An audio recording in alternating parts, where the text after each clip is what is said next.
Howdy folks, J. Scott Phillips here, and today I reckon we are bound for the old New Mexico territory with a look at Outlaw Trail, an old Western short story by S. Omar Barker. And it was first published in the January 3rd, 1959 issue of the old Saturday Evening Post magazine. And this is an offering of mine to June on the Range this year, which is a BookTube event that was created a few years ago now by Michael K. Vaughan. And he and his posse of co-hosts are encouraging us all to be reading Western fiction through the month of June. Now, I am not one of the co-hosts. I'm just an old, lifelong fan of Westerns. So I am, once again this year, as I have in the last couple of years, hitching my wagon to the wagon train and joining in the fun. Now, Westerns are not what they once were. Back in the day, Westerns ruled the range. Once there were millions of them, prairies black with them. One herd covered 3 whole states. When they moved, like thunder. Not so much anymore. You can still find some new Westerns being written from time to time if you're paying attention, but just not like they used to be. And that is why it's so great that Michael K. Vaughan is trying to breathe some life back into the old genre here. And it is for the entire month of June, but June is almost half over now, so I have been kind of asleep at the wheel here for a little while, I guess. So I'm trying to catch up, and I thought maybe I should talk about a short story here. And maybe if this works out, I'll do a few more before the end of the month. And I found this book, and it is the Saturday Evening Post Reader of Western Stories, and a number of somewhat well-known and some more obscure authors. Lots of short stories here. And I am a big fan of the old publications, the old magazines from the 20s, 30s, 40s, 50s on up, back in the heyday of the illustrations that would appear with a lot of stories that would be published in these magazines. And I have a collection of a lot of the old Saturday Evening Post magazines here. I'll just hoist up just a few of them here that I can hold up. And some of the stories that are in that book I have in the original publication here, which is great because one of the things I love to do on my channel, if you don't know already, is talk about artwork that goes along with the stories that we chat about here. And all these old Saturday Evening Post magazines, when they published these stories, they had great illustrations that went along with them. You just don't see that kind of thing anymore, which is a shame because back in those days, once you were done with that week's magazine, whether it be Saturday Evening Post or Collier's or any of the old great magazines like that, Harper's, the Slicks they were called, as opposed to the pulps. The Slicks and the pulps mostly just got tossed out with the weekly trash, and along with those went all those great illustrations. Now, a lot of those stories did get published in books like this. They were collected in this, and longer stories, more novel-length things would also be published, and you can, of course, still get them all, or at least most of them. Some of them may take some hunting. But those old original illustrations from those early magazines, just long gone. And so as long as I'm going to be talking about a short story here, I'm going to dip into my collection here of that issue, and we'll later on we'll look at the illustration that went along with it. Not collected in here. We've got the story in here, so you can find that, and but without the artwork, unfortunately. So, with that little bit of a preamble here, we'll chat about the story here in a minute. But first, let's talk about the author, S. Omar Barker. S. Omar Barker, the S stood for Squire. So Squire Omar Barker was born in 1894 in Beulah, New Mexico. And this picture that I've got up on the screen here is culled from the estate of S. Omar Barker, and it is titled S. Omar Barker with Horse. I guess so we can tell which one is S. Omar Barker.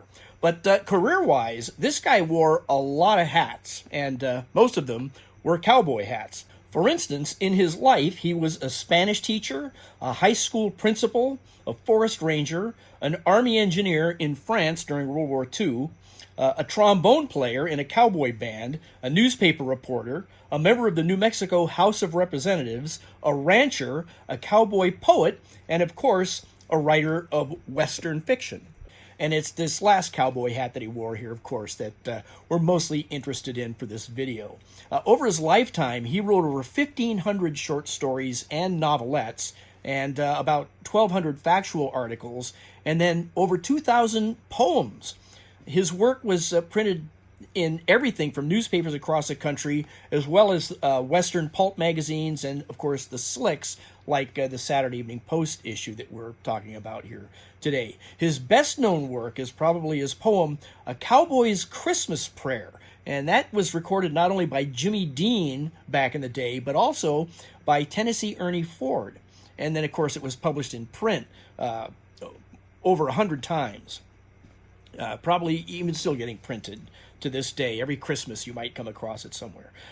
And his poetry, speaking of which, earned him the name of Poet Lariat of New Mexico. He wrote in kind of a homespun style of Western humor that really brought a lot of local color to the stories and made them especially fun to read. A lot of the stories he wrote took place in New Mexico because he grew up there and lived there. He knew it so well. But as far as the humor and things and just that homespun style of writing that he had, that was also part of his personality as well. He was a funny guy, and he owned a ranch in New Mexico, and he branded his ranch with his own initials as the Lazy SOB. And he would even sign a lot of his own books that way, using that same brand. Now, let's chat about the story itself, Outlaw Trail, here for a little bit. And I'm not going to worry too much about spoilers in this video, because this is just a little lighthearted short story that you're not likely to come across. But if you do, or if you seek it out, I'll try not to give the whole ranch away here, but I should still warn you that a couple small little details might slip out of the old corral when we get to talking about the illustration here in a minute, because it does depict one of the very last scenes in the story. But the Outlaw Trail is the story of two main characters. One is a 16-year-old kid running away from his home in Arkansas because his daddy would regularly whoop him. And he just doesn't want to deal with that anymore, so he's a rebellious kid now, and he's heading out west to New Mexico territory, where he's hoping to join up with Curly Jack and his gang. And then he is given the nickname Buzzsaw by our second main character, Tonk McSpadden, who is coming from Texas at the beginning of the story here. And he's leaving Texas to find a new life out further west, because he has just lost his best gal, and he's heartbroken, and so he is also looking to join up with the Curly Jack's gang, because he knew Curly Jack years ago when they used to ride herd together, before Curly Jack became a bad guy. But life has not treated him well, so he thinks that, being a good guy here, where did that ever get him? So he's heading out west with a bit of a chip on his shoulder. And then the story opens with Buzzsaw sitting on a stump near this little town in New Mexico territory, and he's just sitting there whiling away the day, and he's playing on a harmonica. And Tonk comes riding up, and there's a little altercation there with the local law, who Tonk had known years ago as well. So they start to bond over this little incident, we'll just say. And Buzzsaw has one shiny silver dollar, so he takes Tonk into town, where he buys him a dinner of beans and something to drink. And they get to chatting and find out that they're both looking for Curly Jack. And so off they go on the Outlaw Trail to find Curly Jack and his gang, hopefully to join up with them. But along the way, they come across a rancher and his 14-year-old daughter, and they're trying to move a small herd of cows to their ranch, but they have one solitary bull that is just ornery and stubborn, and he ain't a budging. He's just digging his heels in there, and he's drinking out of this little marshy area there, and they can't get him out of there. And if they can't get that bull moving, the cows aren't going to follow him home, and they're just stuck. But along come Buzzsaw and Tonk, and of course it just so happens that Buzzsaw knew how to wrangle Razorback from his days back in growing up in Arkansas.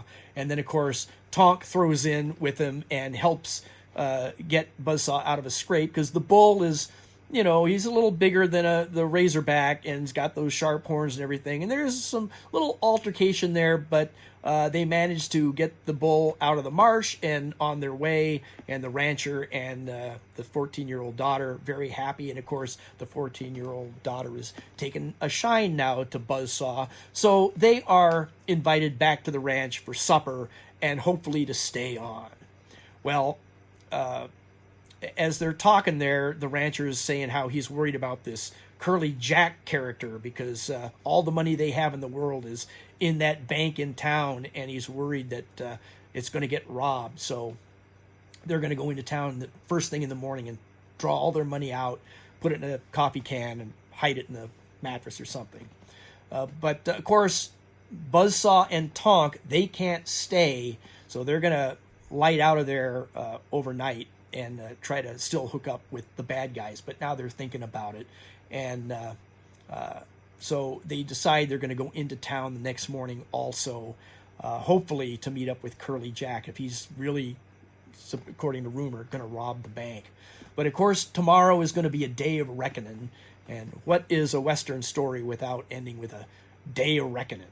And so I guess at this point, then, we will move on to chat about the illustration and pick up the story with there, and then we'll just leave it at that.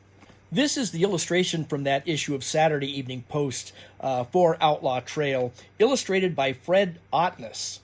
Now, this is the final scene in the story, and we can't see everything that's going on within the frame here, but we can talk about it. But just so you know, the rancher and his daughter have gone into town this next morning here to draw all their money out of the bank, because they have heard tell it's going to get robbed.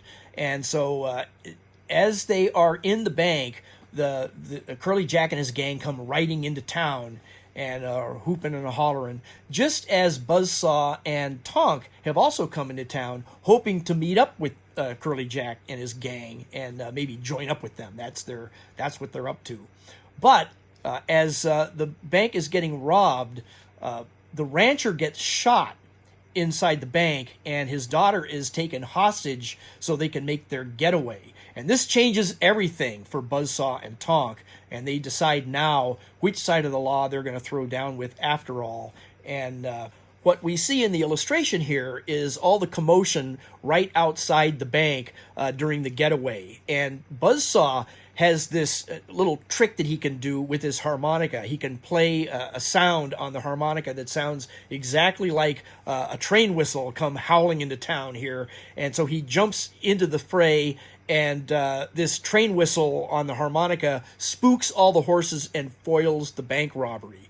Now, I'm not sure we see Tonk anywhere in this frame here, unless he's one of the townsfolk that are wandering around the boardwalk or in the background there somewhere. But there doesn't seem to be anyone springing into action like we would expect to see. Tonk does lend an assist to Buzzsaw during all this falderall here. But I kind of wish we did have Tonk showing up in the scene, just so we can get a depiction of both of the characters during this final episode here. But as a result of all this, they have become local heroes and naturally decide that riding the Outlaw Trail ain't for them after all.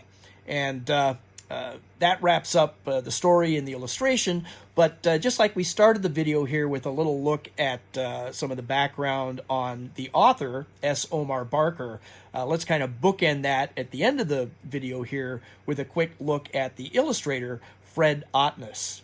So Fred Otnes was born in Junction City, Kansas in 1925, and he was an illustrator for magazines, movie posters, wall galleries, and even postage stamps. He got his start by creating artwork in the style of the mid-century advertisements like you would see in the Saturday Evening Post and Collier's, and illustrating for advertisements, mostly things, like vacuum cleaners and motor oil, those kinds of things. And then, of course, he got tapped often to illustrate other magazine articles and fiction, most notably for the Saturday Evening Post. And then just to give you kind of an idea and appreciation for some of Otnes's best-known work, I'm going to put up a couple of pieces here. The first one is from the cover again of the Saturday Evening Post from January 14th, 1967.